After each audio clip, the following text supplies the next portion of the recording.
بسم اللہ الرحمن الرحیم۔ جماعت کی فضیلت اور تاکید۔ جماعت کی فضیلت اور تاکید میں صحیح احادیث اس کثرت سے وارد ہوئی ہیں کہ اگر سب ایک جگہ جمع کی جائے تو ایک بہت ہی کافی حجم کا رسالہ تیار ہو سکتا ہے۔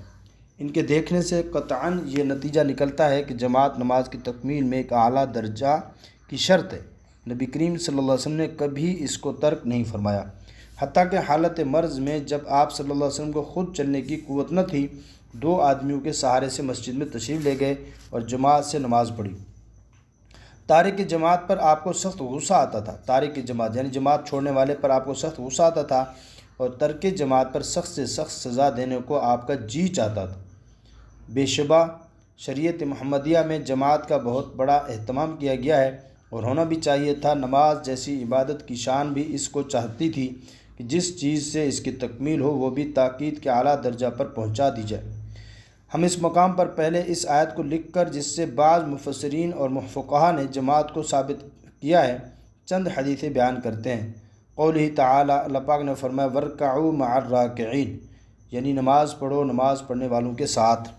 جماعت یعنی جماعت سے۔ اس آیت میں حکم صریح جماعت سے نماز پڑھنے کا ہے، مگر چونکہ رکوع کے معنی بعض مفسرین نے خضوع کے بھی لکھے ہیں، لہٰذا فرضیت ثابت نہ ہوگی۔ ان کو یہ کہنا اس میں تو حکم ہے، ورکعو حکم ہے نماز پڑھو، کیونکہ کہتے ہیں رکوع جو ہے یہ رکوع صرف نماز کے اوپر وہ نہیں کرتا، اسے رکوع کرنا بھی ہے، تو اس لیے اس میں ایک احتمال جس کو فرض نہیں قرار دیا، ورنہ بعض حضرات جو کہتے ہیں نا کہ شرط ہے تو اسی سے وہ حکم لیتے ہیں۔ نمبر 1 حدیث، نبی کریم صلی اللہ علیہ وسلم سے ابن عمر رضی اللہ تعالی عنہما جماعت کی نماز میں تنہا نماز سے 27 درجہ زیادہ ثواب روایت کرتے ہیں۔ صلاۃ الجماعت افضل من صلاۃ الفرد ب27 درجہ۔ حدیث نمبر 2، نبی کریم صلی اللہ علیہ وسلم نے فرمایا کہ تنہا نماز پڑھنے سے ایک آدمی کے ساتھ نماز پڑھنا بہت بہتر ہے اور 2 آدمیوں کے ساتھ اور بھی بہتر ہے، اور جس قدر زیادہ جماعت ہو اسی قدر اللہ تعالیٰ کو پسند ہے۔ نمبر 3 حدیث، انس بن مالک رضی اللہ تعالیٰ عنہ سے راوی ہیں کہ بنی سلمہ کے لوگوں نے ارادہ کیا کہ اپنے قدیمی مکانات سے، یعنی چونکہ وہ مسجد نبی سے دور تھے، اٹھ کر نبی کریم صلی اللہ علیہ وسلم کے قریب آ کر قیام کریں، یعنی جہاں وہ رہتے تھے وہاں سے مسجد کے قریب ہو جائے تاکہ جماعت مل سکے کریں۔ تب ان سے نبی کریم صلی اللہ علیہ وسلم نے فرمایا کہ تم اپنے قدموں میں جو زمین پر پڑتے ہیں ثواب نہیں سمجھتے؟ فائدہ، اس سے معلوم ہوا کہ جو شخص جتنے دور سے چل کر مسجد میں آئے گا اسی قدر زیادہ ثواب ملے گا۔ ایک حدیث ہے کہ ہر قدم پر ایک نیکی ملتی ہے، ہر قدم پر ایک گناہ معاف ہوتا ہے، ہر قدم پر ایک درجہ بلند ہوتا ہے۔ اور دوسرا فرمایا کہ من خرج من بیتی متطہرا الی صلاۃ مکتوبہ فاجرہ کاجر الحاج المحرم، کہ جو آدمی وضو کر کے جماعت کے لیے نکلتا ہے گھر سے، وہ ایسے جیسے احرام باندھ کر حج کے لیے جا رہا ہو۔ نبی کریم صلی اللہ علیہ وسلم نے ایک روز عشاء کے وقت اپنے ان اصحاب سے جو جماعت میں شریک تھے فرمایا کہ لوگ نماز پڑھ کر سو رہے ہیں اور تمہارا وقت جو انتظار میں گزرا سب نماز میں محسوب ہوا، یعنی جتنے انتظار میں آپ بیٹھے رہے وہ پورا کا پورا وقت آپ کا نماز میں شمار ہوا۔ اس لیے نماز کے پہلے جانا چاہیے، جا کر تھوڑی دیر انتظار کرنا چاہیے تاکہ وہ اجر اہتمام میں شامل ہو جائے۔ نبی کریم صلی اللہ علیہ وسلم سے بریدہ اسلمی رضی اللہ عنہ روایت کرتے ہیں کہ آپ صلی اللہ علیہ وسلم نے فرمایا بشارت دو ان لوگوں کو جو اندھیری راتوں میں جماعت کے لیے مسجد جاتے ہیں، اس بات کی کہ قیامت میں ان کے لیے پوری روشنی ہوگی، پورے کے پورے نور کی ان کو خوشخبری سنا دیں۔ حدیث ہے، حضرت عثمان رضی اللہ عنہ راوی ہیں کہ نبی کریم صلی اللہ علیہ وسلم نے فرمایا جو شخص عشاء کی نماز جماعت سے پڑھے اور اس کو نصف شب کی عبادت کا ثواب ملے گا، اور جو شخص جو عشاء اور فجر کی نماز جماعت سے پڑھے گا اس سے پوری رات کی عبادت کا ثواب ملے گا۔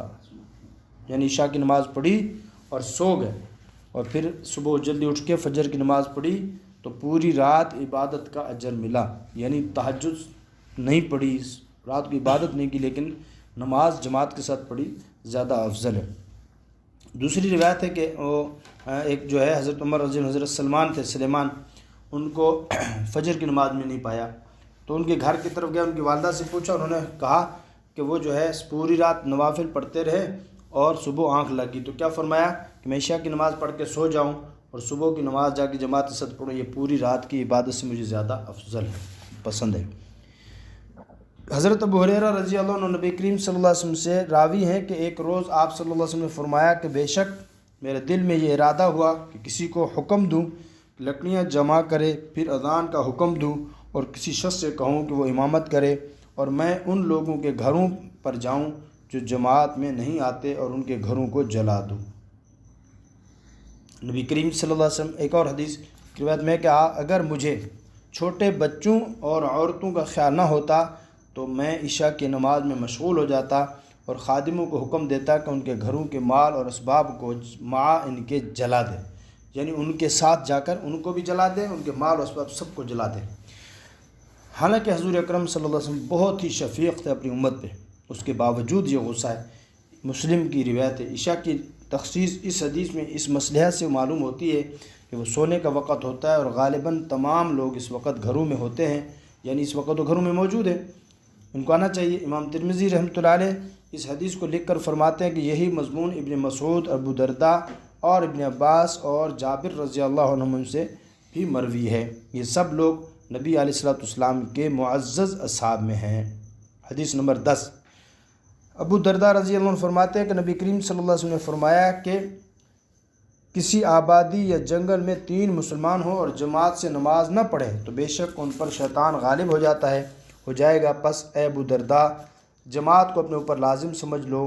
دیکھو بھیڑیا یعنی شیطان اس بکری یعنی آدمی کو کھا جاتا ہے، بہکاتا ہے جو اپنے گلے یعنی جماعت سے الگ ہو گئی ہو، یعنی جو بکری اپنے گلے سے الگ ہوتی ہے اس کو بھیڑیا کھا جاتا ہے۔